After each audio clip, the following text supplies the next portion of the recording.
반갑습니다. 다코스TV의 다코스입니다. 현재 주택임대사업자, 접니다. 제가 바라보는 최근에 발표됐던 12월 21일 여러가지 경제 관련된 정책 발표 중에서 부동산 관련된 부분만 제가 간략하게 정리를 해서 마지막에 결론, 앞으로 어떻게 될 것 같은지 제 나름대로 결론을 같이 한번 말씀드려 볼까 합니다.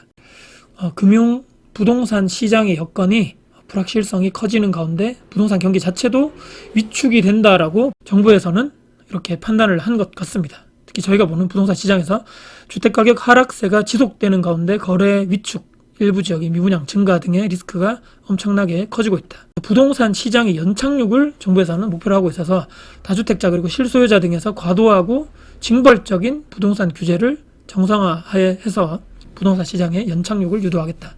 지난 정부 때 이렇게 엄청나게 세금 폭탄을 때려서 이렇게 다주택자들, 임대사업자를 이렇게 죄악시하면서 그런 프레임에서 이제 조금 벗어나겠다. 다주택자 규제 부담 전환을 통해서 거래 주체로서의 역할 강화.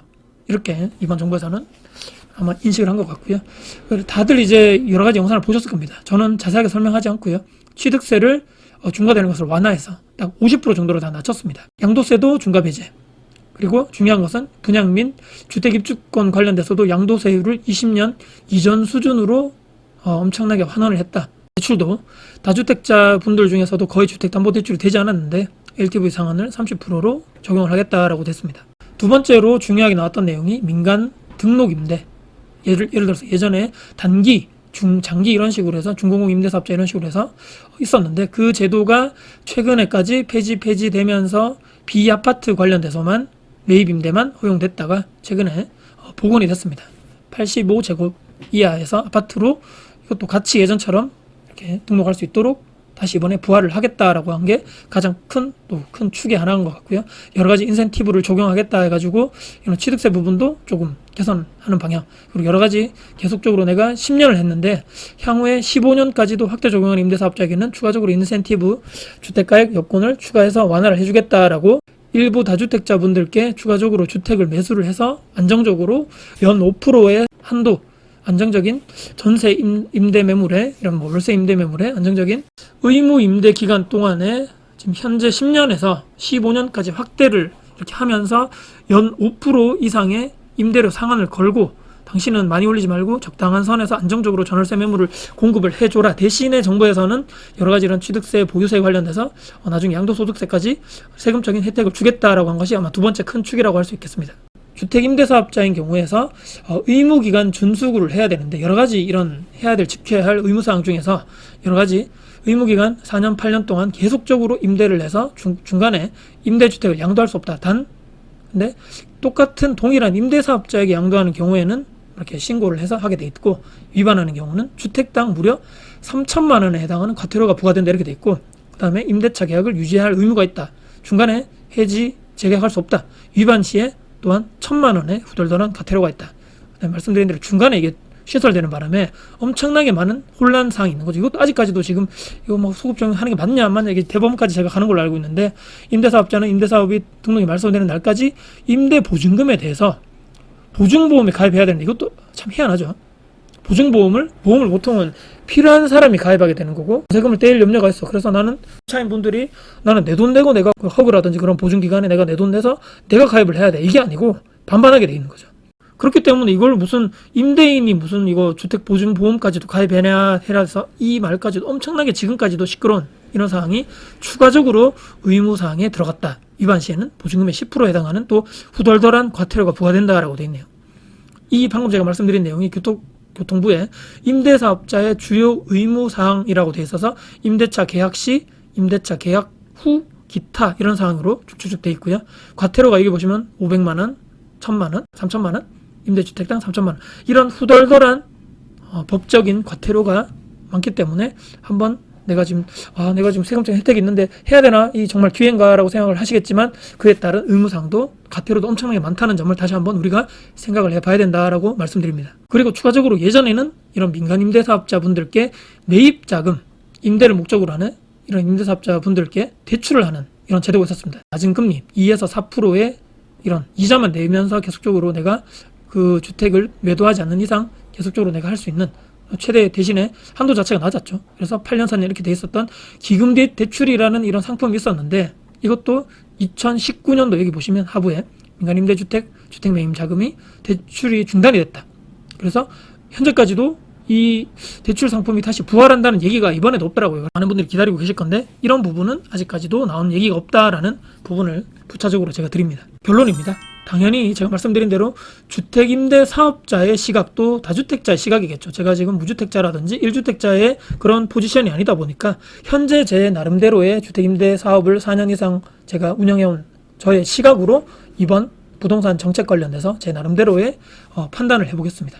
많은 전문가분들의 제가 영상 또한 또 기사 내용 분석 글들 엄청나게 최근에 많이 찾아보았고 그 하부에 나오는 댓글 통해서 많은 분들의 의견 또 투자 카페에 제가 들어가서 많은 댓글에 대한 의견도 제가 같이 보았습니다. 부동산 시장이 현재 하락하고 폭락하고 있고 현재 무리한 대출 또 역전세 매물을 다수 보유한 다주택자들이 엄청나게 힘들어 나가고 있고 죽어 나가고 있는 거죠. 추가적으로 해당 그 아파트에 사는 또 해당 주택에 사는 역전세를 당하고 있는 임차인분들께도 엄청나게 큰 피해가 발생되고 있는 게 사실입니다. 이 문제보다 더 중요한 문제, 정부 측면에서 정부 중심으로 바라다 보면 바로 거래가 안 되고 있다. 이것이 가장 큰 문제겠죠.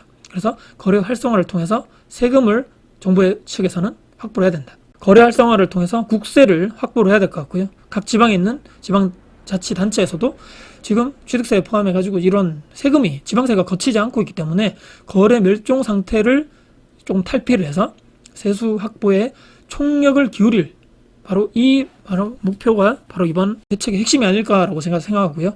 부동산이 폭락하고 또 건설사 부도가 나고 경제가 꽁꽁 얼어붙고 거래가 안 되고 관련된 부동산 관련된 업종들이 줄줄이 폐업하고 이것 또한 세수가 계속적으로 확보되지 않는 상황이 발생되다 보니까 정부에서는 이것을 원하지 않을 것이라고 봅니다. 그리고 취득세 하락, 다주택자 분들의 매물에 관련돼서도 추가적으로 내가 대출이 완화되는 이런 상황에서 다주택자분들이 일부 매수를 할 경우가 있을 겁니다. 그리고 아파트 또한 임대사업자 제도가 부활을 했습니다. 일부 지역에서는 그래서 급매물이 소진되고 급매로 싸게 매수해서 이번에 임대사업자 매물을 등록해서 10년간 15년간 장기적으로 내가 보유를 하면서 싸게 5% 연 5%의 임대료 상환을 내가 할지언정 나는 좋은 매물을 내가 등록을 해서 나는 오랫동안 보유를 하면서 종부세라든지 양도소득세 합산배제를 난 받을 거야 라고 하실 분도 일부 있을 거라고 저는 예상되는데 하지만 입주가 많은 곳 포함해서 대다수의 지역은 저는 큰 효과가 없을 거라고 봅니다. 아직 대출 규제 DSR이 풀리지 않았고 아직까지도 초고금리 상황 취득세도 다주택자 6% 과연 누가 살까라고 제가 다시 한번 의문점을 가졌습니다. 향후에 그리고 입주가 부족한 지역 미분양이 적은 지역 금매부터 거래가 조금씩 풀리지 않겠는가라고 조심스럽게 생각을 하는 거고 항상 신규 매물 있죠. 분양권 그런 신규 주택부터 그리고 다주택자 먼저 또 투자자 먼저 그 시장에 들어가는 것이 항상 1번이기 때문에 이 부분을 항상 예의주시를 해야 된다라고 생각합니다. 그리고 임대사업자 관련돼서는 과연 아까 제가 중간에 말씀드렸죠. 갑자기 중간에 생긴 의무조항 기존의 가입자분들께도 소급 적용이 돼버렸습니다. 특히 보증보험 비용을 많이 부담하게 되는 거죠. 부기 등기 두 번째 한 번 속지 두 번 속냐 이런 이야기가 제 주변에 있는 임대사업자분들께도 상당히 많다. 그리고 또 무슨 의무조항 소급종이 생길지 알고 또 추가적으로 내 돈이 또 나가야 되는 상황에서 등록 매물 큰 증가 저는 미미할 것이라고 아직까지는 생각을 합니다. 또한 중요한 것은 15년 4년 8년 단기 이런 중공공이 있었는데 10년도 길다 8년도 길다 해서 많은 분들이 4년 단기로 많이 가입을 하셨거든요. 근데 15년 부가 의무도 너무너무 크다. 또 중간에 무슨 과태료 추가적인 의무가 생길지도 아무도 모르죠. 또 정권이 바뀌면 또 이것이 소급적용돼서 또 과태료가 늘어나고 의무조항이 늘어나고 또 엄청나게 많은 이런 세금적인 혜택이 또 폐지가 되고 이런 것도 무조건 없으리라는 법은 없기 때문에 과연 저는 이게 조금 부정적인 생각을 할 수밖에 없다라고 말씀드립니다.